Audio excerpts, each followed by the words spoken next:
So 3 full years have to pass. So that means Pennington, the noble Pennington, will resurface in the year 1301. That's why we put the noble figure for Pennington at the 1301 mark. And once later in the game it gets to 1301, if the game goes that long, the noble Pennington will return onto the board at the place that he originated, which in this case is England. Since this was the only battle in this particular turn, and the English won very easily, we now move on to the English economic production phase.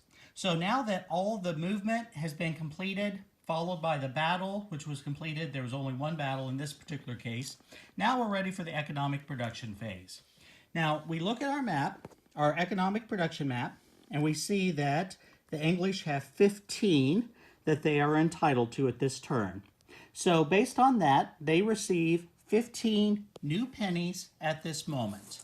So the banker will get out 15 pennies and give it to the English. Okay, so the English player now has 15 new pennies, and he needs to spend, well, he's not required to spend all of them, but he has the opportunity to spend them now. So let's say the English player wants to use 5 of these pennies as an attempt to increase the weapons or political development. So he sets aside 5 for one chance to try to increase his capabilities for the, like I say, the weapons and the political development.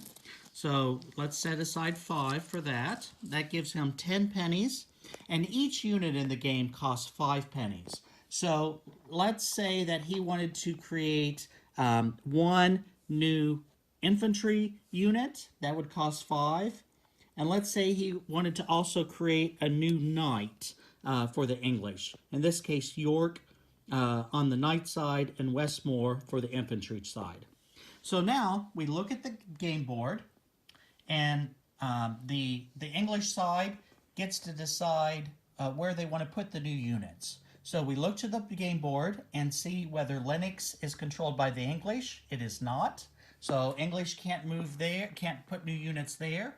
We look to Fife. Fife is not available. It is controlled by the Scots, so the English can't deploy there. And we look up to Strathspey, and that is also controlled by the Scots. So none of those territories can produce new English troops, but the English do control England, which is the final place. So the new units, and an unlimited number of units, as long as it's originating from a facility, from a territory that allows new units to be created on it, are placed there. So I'm putting the new units there. And then with that final 5, we are going to do one roll to see if the weapons and political development is increased for the English. To do that, for that one chance, you take one die and you roll. And if you get a 5 or a 6, there's an upgrade. I get a 3, so that was a waste of money. But let's say I had rolled a 5 or a 6, you can get some cool upgrades that can really make a difference in gameplay. These are the weapons or political development. If I'd rolled a 5 or a 6, then I would have a breakthrough, and then I'd have to roll 1 through 6, and depending on what I rolled, this is what I would get. So I could either have weapons development, a defensive schultrum, I could have a super longbow, advanced tactics, feudal tenure, or papal support. And papal support's interesting because that can be flipped. So let's say that I'm the English and I'm successful in getting papal support. I put one flag here. So the bribery number to bribe all nobles is reduced -1. So let's say I get bribery support, but then the Scots later on, they also have a weapons or political development breakthrough, and they roll a 5 or a 6. Then, in that case, it would switch to Scotland, and Scotland would have the bribery number reduced. England would no longer have the bribery number reduced, because Scotland would now have the favor of the Vatican.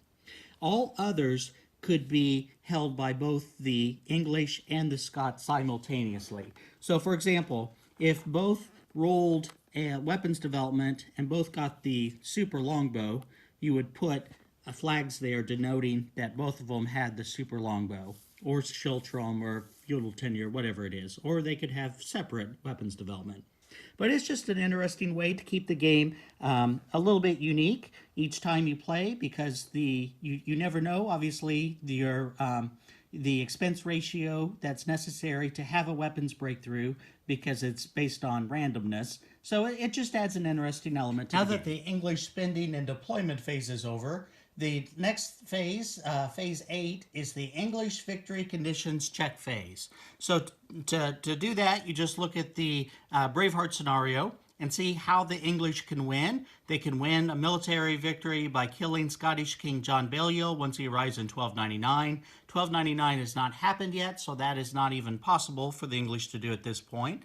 Or the English could achieve an economic victory by generating 34 pennies of income at the end of the English turn. We do a quick check. Obviously, England is at 15. They are nowhere near, not even remotely close to 34. So they cannot, the game is not won by the English at this point. So now we move to the Scottish portion of the game. And I'm not going to do a step-by-step similar to the English, because it's really just the same thing we did, except for the Scots. So the Scots will have a movement phase, once again moving all units that they want to move simultaneously. They are not required, the Scottish player is not required to move all units, but he or she has the option to.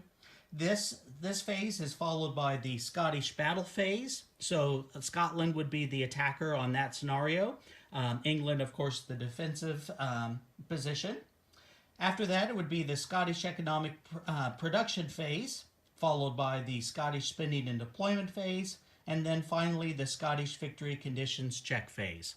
So after that, the token representing the year would move forward. So in this case, we'd move to 1298.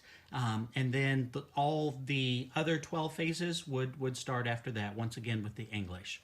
And gameplay would just continue until one of those victory conditions had been met by either the English or the Scots. And that's really it. That's the synopsis for the game. It's a lot of fun. It might seem a little clunky at first, and that first round or two may be a little challenging for you, but I think you'll get the hang of it. Most of the playtesting, well, actually all the playtesting we've done, received positive reviews.